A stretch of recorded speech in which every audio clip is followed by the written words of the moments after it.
Good morning, everybody. This is Piyushi Mukherjee. Welcome to the session on intrapersonal and interpersonal communication. I'm a counseling psychologist, and I'd be very happy to share certain thoughts that I have about intrapersonal and interpersonal communication.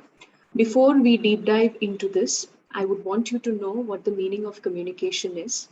Communication is a two-way process where the sender and the receiver constantly understand the message that is delivered by the speaker or the receiver in terms of having a feedback loop in between. Communication can happen in multiple ways.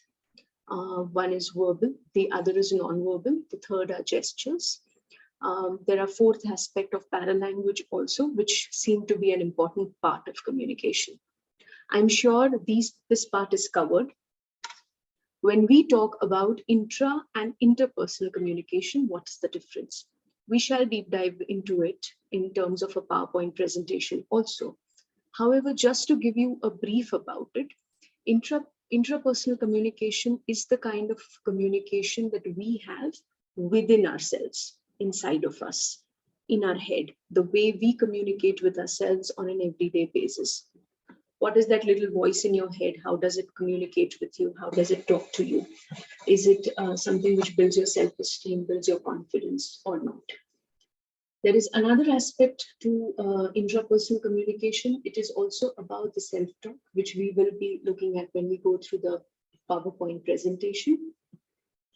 According to neuro-linguistic programming, there isn't just one person that we deal with when we deal with ourselves. There are multiple parts to us, also covered under the theory of parts, if you read a little bit about that.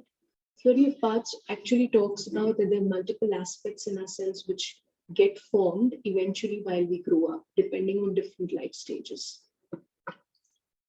Intrapersonal communication is the communication between these set of people inside of us with various belief systems, various self-talk, various self-esteem positions. When I talk of interpersonal communication, it is where we deal with another human being, another person in communication with. As to what does it take to improve communication with the other person. That is the part of interpersonal communication. Multiple things play multiple roles when we're dealing with other set of people, because it talks about the belief systems again. It believes based on your style of communication. It is also dependent on your self-awareness, self-confidence, self-esteem. It also is dependent on various external points of view, like the position that you are at, whether there is a hierarchy which is present, etc. So I think this is an important aspect to be covered in terms of psychology for a simple reason that it plays a critical role in understanding ourselves and others in respect to communication. And any kind of communication with ourselves or with others gives us feedback about our perception of communication also. So let's get into the PowerPoint presentation and explore this further.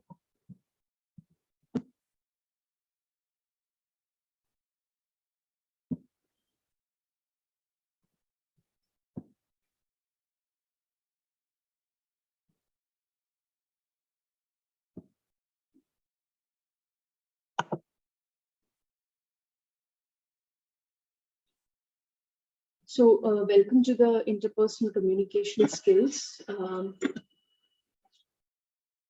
Let's look at this step by step, where I'm going to explore the types. Intrapersonal skills, like I said, is a communication with our own belief systems. If we are talking about the belief systems in cognitive behavior therapy, it holds as one of the fundamental rules of understanding the belief systems that we hold. Belief systems can be as simple as that life is a struggle, or in opposition to it, that life is extremely easy, enjoy it before it melts, right? These are belief systems.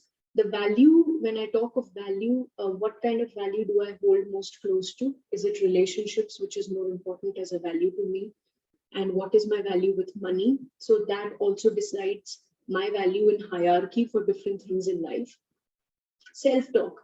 I think this is one very interesting point which mostly comes to us at a very later stage in life, where we talk of self-talk. Self-talk is a very important conversation that we have with ourselves, which keeps telling us, which keeps guiding us.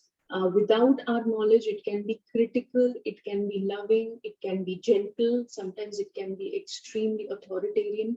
So self-talk can vary from that I will be able to achieve this with hard work to that you will never be able to achieve come what may. Okay, so self-talk can vary from one dimension to the other. Interpersonal communication, like we spoke about, is the communication with others.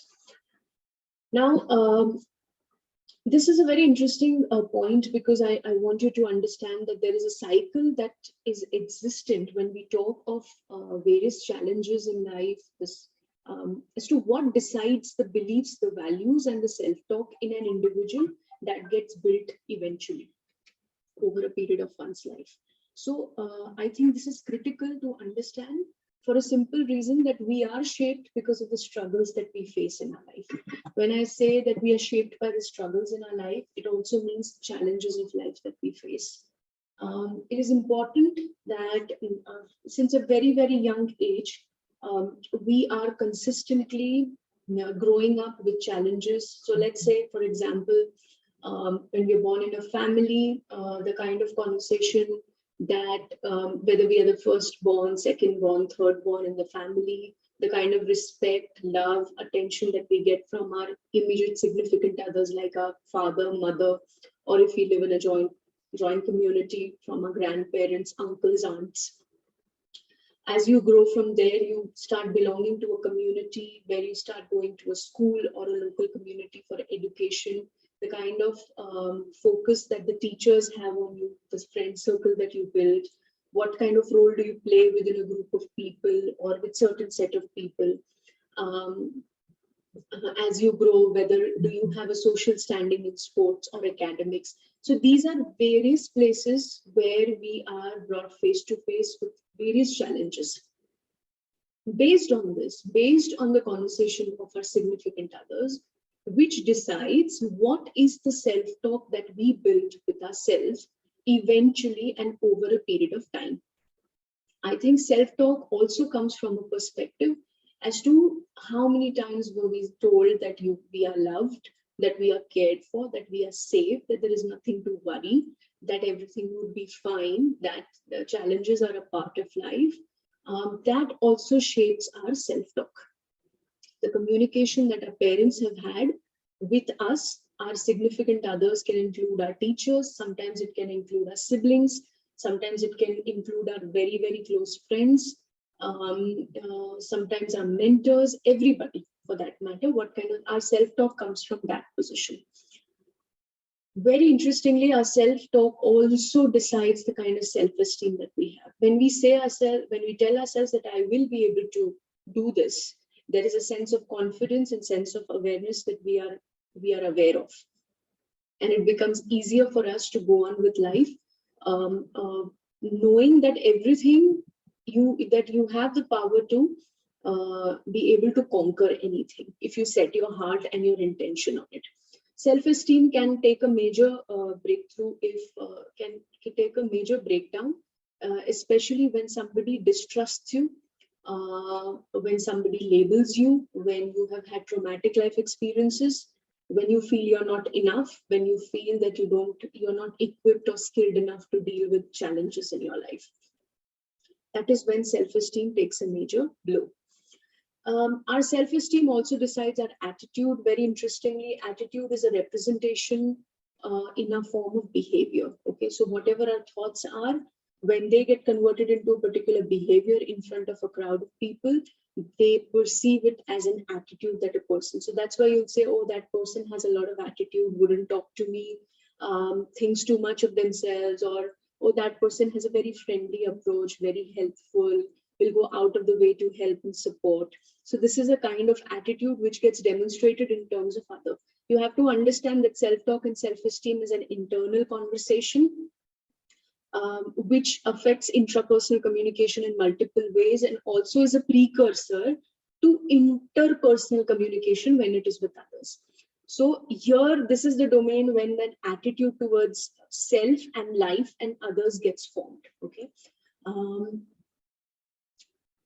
There can be multiple attitudes, like I'm a failure, or I have the capacity to overcome anything, everything. These are all the attitudes that gets formed very, very early in life, as in how we face challenges.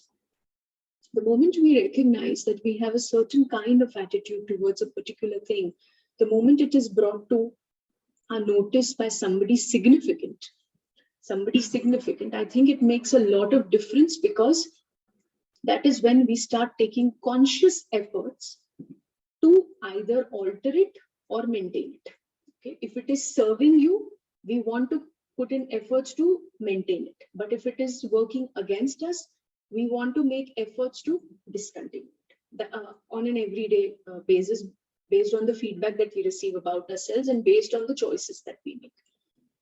Now, based on the efforts that we take, our challenges of life also vary, right? How we view the challenges of our life also varies.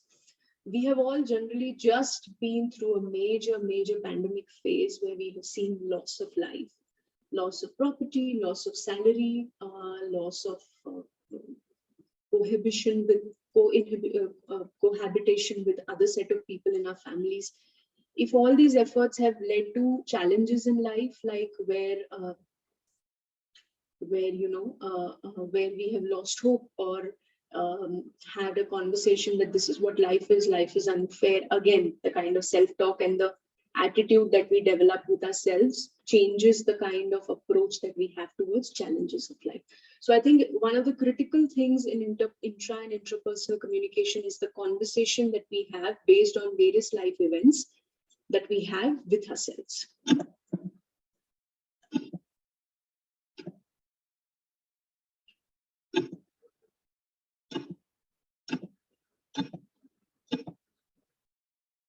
This is another slide which talks a little bit about interpersonal skills and facilitation skills.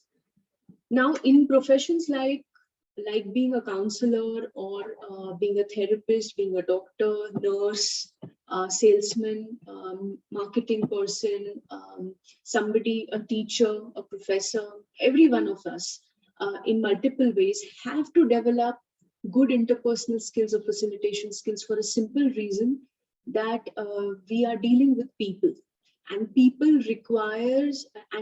with people requires us to have deeper personal skills put in place, because we are constantly in a two-way communication of understanding the other person and at the same time being understood.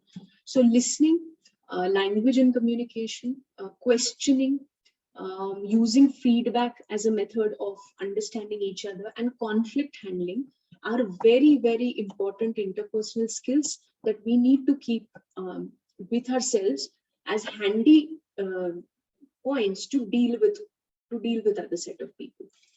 I would also like to extend this as a point in intrapersonal communication. As a counselor, I would tell you that these are exactly the same kind of skills that we require when we are sitting in a therapist's cabin and dealing with her own emotions on an everyday basis. This also requires us to understand that we need to be able to listen to what our inner thoughts are. We need to be able to question our beliefs once in a while, understand ourselves, self-talk with ourselves. There are multiple conflicts that we are handling within us also, whether we are happy with the way we are performing, what we are achieving as individuals, as people, also speaks a lot about our conflict handling skills. Feedback is another very important skill that there have to be. I also recommend people to constantly have this one particular individual in their life, one, two, or many, if they can provide a feedback to them about their general behavior and attitude in public, so that it can be taken as a feedback and not as a label, but these are well-wishers who want to think of the best for you in multiple ways. So interpersonal skills or facilitation skills comprises of these important pointers. Now, when I'm talking about intrapersonal and interpersonal skills and competencies, you have to understand that these are certain essential intrapersonal and interpersonal competencies that one has to stick to. As an individual, we need to be self-aware of our own thoughts, our own feelings, our own behavior.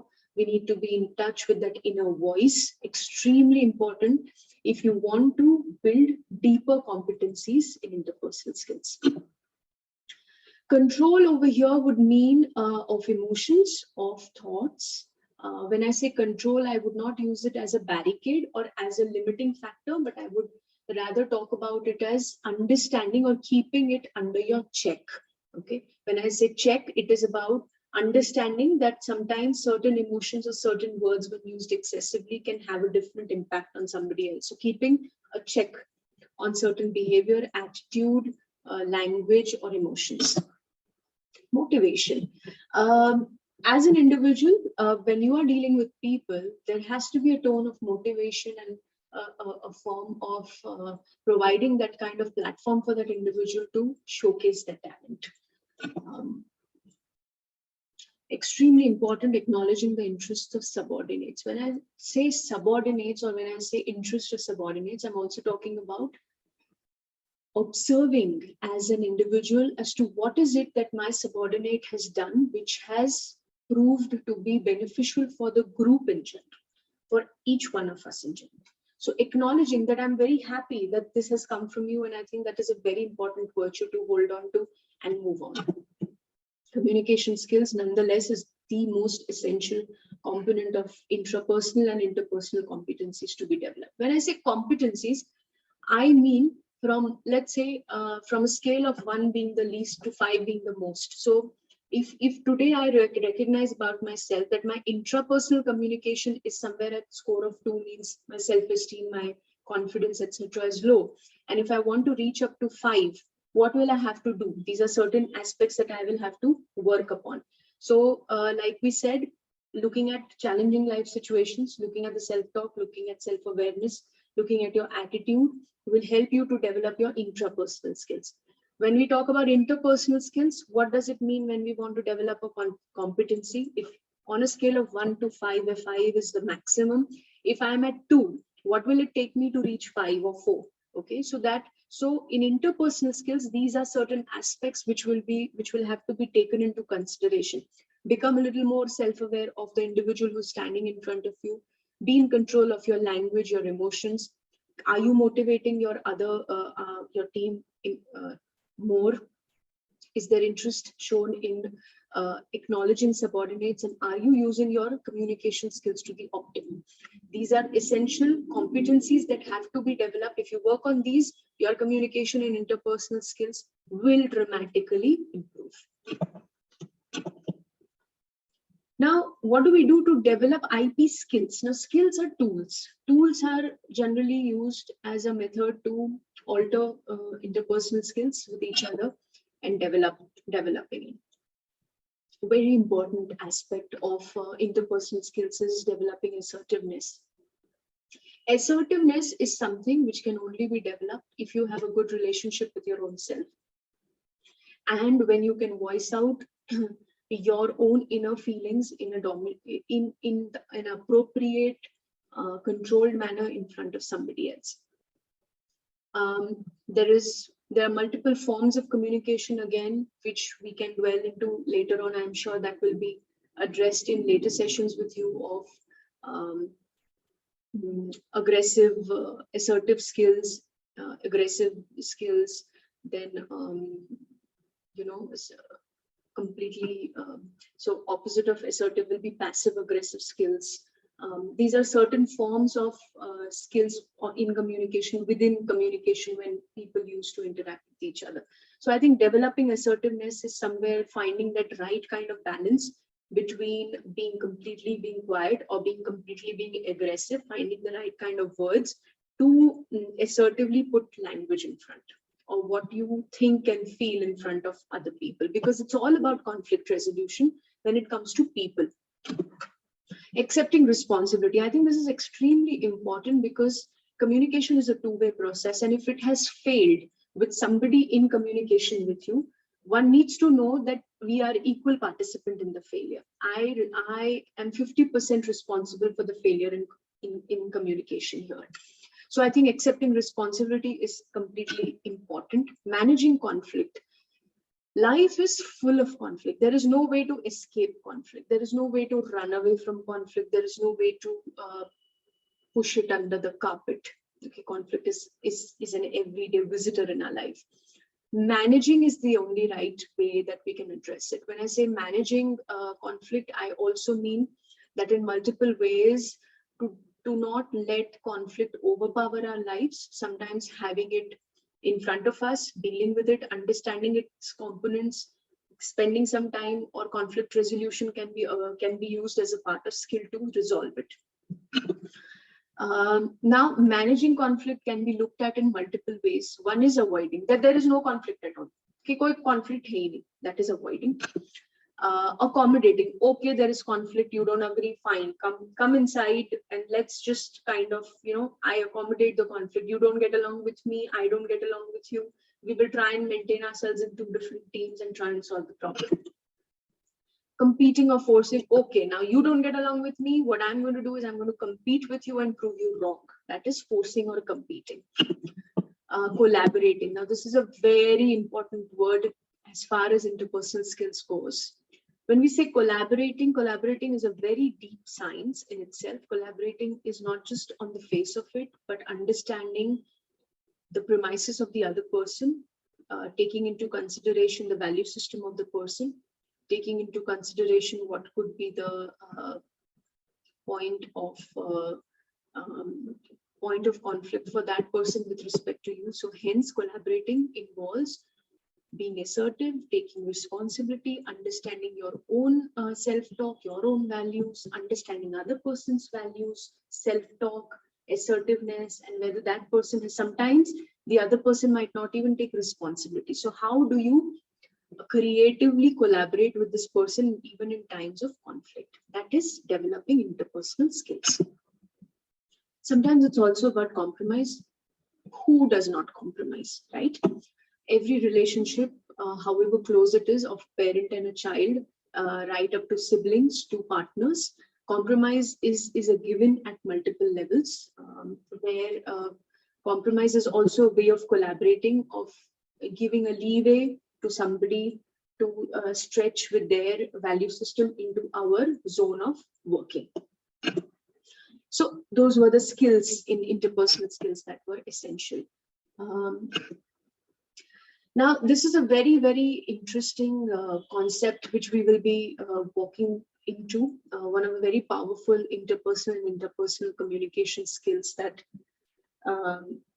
that one has to dwell in based on life position. If you look at the x-axis, there is something called as negative and positive, which also talks about attitude toward others.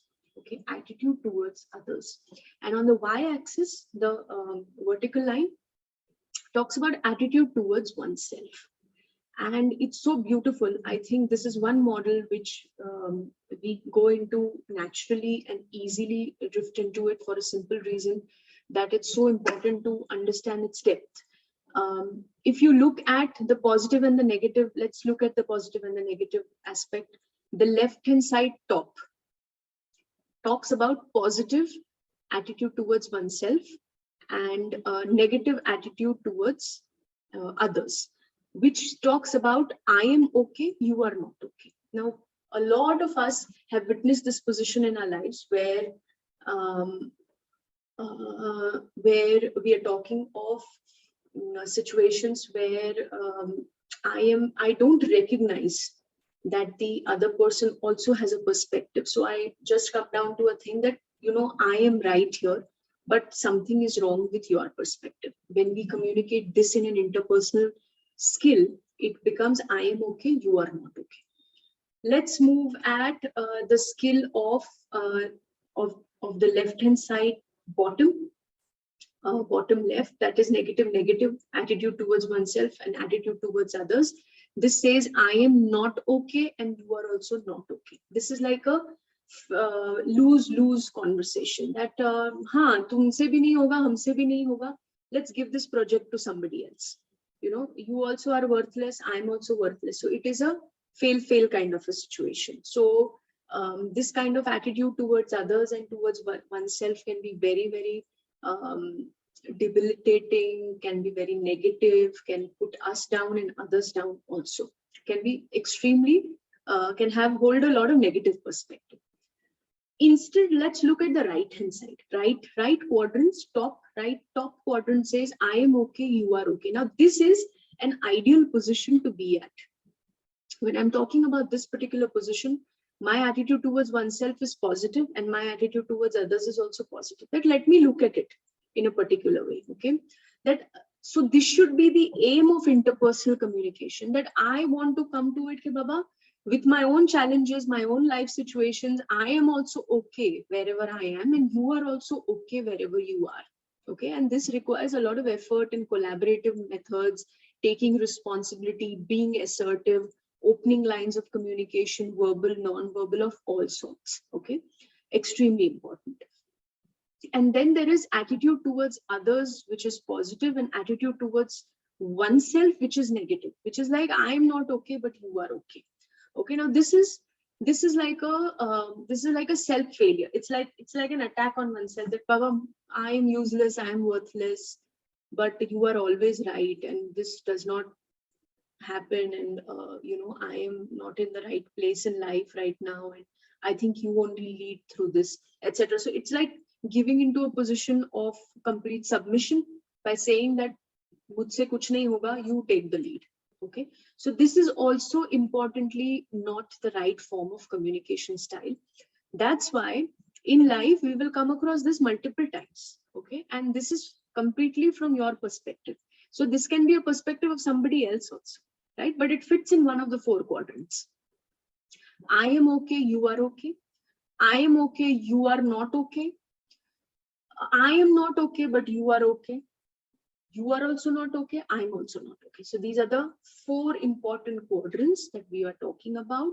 However, our idealistic goal is that I am okay, you are okay. To move from the negatives of others and self right up to the point of I am okay, you are okay. This is what is the main perspective of interpersonal communication that we all wish to reach. Also importantly, within yourself is as an intrapersonal communication also, it's extremely important that your inner voice and what you speak are constantly in sync with each other, hand in glove with each other. That's why what your internal thing says is also you are okay and I'm also okay. Means I've been through certain tragedy in life, and if I have to go and perform on a stage, it seems to be like a performance, but internally I'm not feeling okay. So it automatically comes in that I am okay, but you are not okay right now. So it's very important to give yourself that kind of time, that kind of space to kind of come out of that tragedy also. Sometimes intrapersonal communication requires you to do that with yourself. Let's move on to I'm going to skip this slide because it will get into a lot of detail. Let's look at factors hampering interpersonal interactions. Poor listening skills, which are extremely important to understand that poor listening skills will lead you to be a very superficial, fragile individual or a leader or a team member. Poor listening will give an impression to people in front of you that you don't care, that you are not interested, that you are self-absorbed and selfish. So these are all the things that can stem out of poor listening skills. When there is no interpersonal interaction, factors so emotional arousal. So there was a point of control that we had spoken of. So when we say control, there sometimes people can trigger us and can make us behave, or can people truly make us behave in a particular way we don't want to? So I'm of a firm opinion that people cannot do anything to us. It is something that triggers us and we start behaving in a particular way. So I think emotional arousal, where you don't allow your emotions to be expressed in a personal zone, in complete openness, then they start leaking in other domains of professionalism, or as a student, or as a counselor, or as a working professional. So I think emotional arousal is something that we need to look into in detail with our own selves in our own private time. That what is it that is arising in me which needs attention right now? Lack of time. Interpersonal interaction can really be hampered if we don't take the right kind of time to deal with it. Sometimes certain relationships get so complicated that it might take a long time to deal with it. It requires multiple face-to-face interactions, conflict resolution, collaboration, trying to work upon certain pain areas, and sometimes a third party is required in that. So if we don't give it the right kind of time, it can take a backseat and can hamper us. Differences in objective. I think this is critical to understand that there can be multiple differences in objectives when we are dealing with interpersonal interaction. That's why to understand whether we are aligned with each other in dealing with a particular topic is essential and important. The objective should match, and that's why initially only we need to put in a lot of headwork and energy, intellectual energy, in making it happen, in setting the objective in the right place. So those were the factors which were responsible for interpersonal interactions, hampering interpersonal interactions. Okay. With this, I think this provides a basic detail to you regarding what is the whole fundamental of intrapersonal and interpersonal relationships, that if we want to develop, how can it be? If it gets hampered, what could be the factors? If there are tools that need to be developed, what are the tools that need to be developed? Eric Berne, one of the famous writers, also came up with a very interesting book called as I'm Okay, You're Okay, and a series of books after that. His theory of transactional analysis is something that I recommend everybody to go through. He's also written books like Games People Play. And also very important to understand that till we do not master ourselves, there is no point in mastering interpersonal skills. So understand yourself well, understand where you play games, understand where you as an individual might fail, might experience loss, can sometimes muddle up a conversation. That gives a very interesting perspective to how can you deal with others. Honesty, openness, transparency are extremely important facets of interpersonal interactions. So this was a conversation on intrapersonal and interpersonal relationship. I'm going to stop sharing my PowerPoint presentation, and I'm going to come back to the main screen. I hope this has helped you in multiple formats to understand and differentiate. You have to understand that intrapersonal and interpersonal communication cannot be understood clearly till we know what communication styles are, till we know our pattern of communication, till we have mastered listening skills, conflict management, till we have mastered taking responsibility for self, identifying our own emotions, being self-aware, working on our self-esteem, our values, and self-talk that we have with ourselves. And all of this gets influenced by the kind of belief system that we have about ourselves. So here I am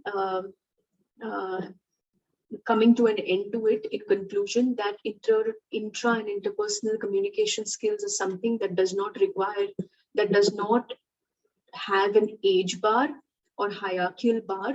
Wherever you are in life, whichever position you are in life, you have complete access to build yourself, to take additional trainings, to be the best communicator or best interpersonal communicator at the position that you are.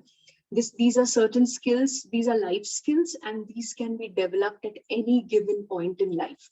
So never give up on yourself and never make a conclusion that this is who I am and this is who I'm going to remain for the rest of my life.